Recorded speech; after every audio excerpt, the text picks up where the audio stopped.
একটা বিষয় লক্ষ্য করছি, করেরহাটের ময়দানে কিছু কিছু জায়গায় শয়তানেরা চোখ রাঙানো শুরু করেছে, ঠিক না?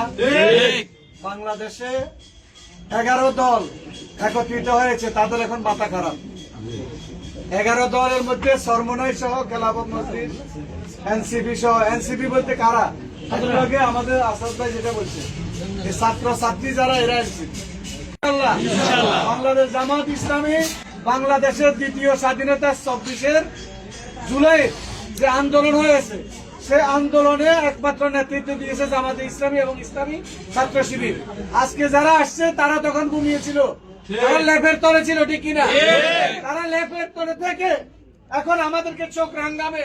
ওই চোখকে আমরা খুলে ফেলবো ইনশাআল্লাহ। ওই চোখকে রাখবো না। আপনারা কিসের ভয় করেন? আমরা জামাত ইসলামী ইসলামী ছাত্র শিবিরের সৈনিক ইনশাআল্লাহ। আমরা শহীদি ময়দানের, শহীদি ঈদগাহের সৈনিক। আমরা মৃত্যুকে ভয় পাই না। আপনারা কি মৃত্যুকে ভয় পান?